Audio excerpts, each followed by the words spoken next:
Hello everyone at Little Paxton, it's Miss Bullen here, and today I'm going to read you The Snail and the Whale by Julia Donaldson and Axel Scheffler. This is the tale of a tiny snail and a great big grey-blue humpback whale. This is a rock as black as soot, and this is a snail with an itchy foot. The sea snail slithered all over the rock and gazed at the sea and the ships in the dock. And as she gazed, she sniffed and sighed. The sea is deep and the world is wide. How I long to sail, said the tiny snail. These are the other snails in the flock, who all stuck tight to the smooth black rock, and said to the snail with the itchy foot, "Be quiet, don't wriggle, sit still, stay put." But the tiny sea snail sighed and sniffed, then cried, "I've got it, I'll hitch a lift." This is the trail of the tiny snail, a silvery trail that looped and curled and said, "Lift wanted around the world." This is the whale who came one night when the tide was high and the stars were bright, a humpback whale immensely long, who sang to the snail a wonderful song of shimmering ice in coral caves and shooting stars and enormous waves. And this is the tale of the humpback whale. He held it out of the starlit sea and said to the snail, "Come sail with me." This is the sea, so wild and free, that carried the whale and the snail on his tail to towering icebergs and far-off lands, with fiery mountains and golden sands. These are the waves that arched and crashed, that foamed and frolicked and sprayed and splashed, the tiny snail on the tail of the whale.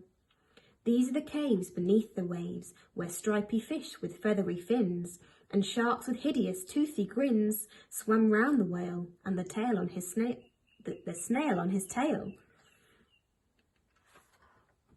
This is the sky so vast and high, sometimes sunny and blue and warm, sometimes filled with a thunderstorm, with zigzag lightning flashing and frightening the tiny snail on the tail of the whale.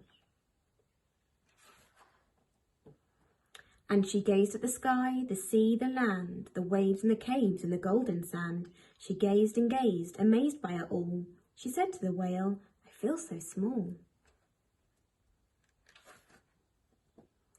But then came the day the whale lost his way. These are the speedboats running a race, zigging and zooming all over the place, upsetting the whale with their ear-splitting roar, making him swim too close to the shore. This is the tide slipping away.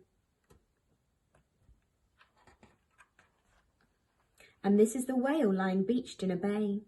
"Quick, off the sand, back to the sea," cried the snail. "I can't move on land, I'm too big," moaned the whale. The snail fell helpless and terribly small. Then, "I've got it," she cried and started to crawl. "I must not fail," said the tiny snail. This is the bell on the school in the bay, ringing the children in from their play. This is the teacher holding her chalk, telling the class, "Sit straight, don't talk." This is the board as black as soot, and this is the snail with the itchy foot.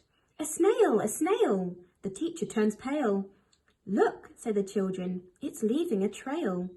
This is the trail of the tiny snail, a silvery trail saying, "Save the whale." These are the children running from school, fetching the firemen, digging a pool, squirting and spraying to keep the whale cool. This is the tide coming into the bay, and these are the villagers shouting hooray as the whale and the snail travel safely away. Back to the dock and the flock on the rock, who said, "How time's flown, and haven't you grown?" And the whale and the snail told their wonderful tale of shimmering ice in coral caves and shooting stars in enormous waves, and of how the snail, so small and frail, with her looping, curling, silvery trail, saved the life of the humpback whale. Then the humpback whale held out his tail, and on crawled snail after snail after snail.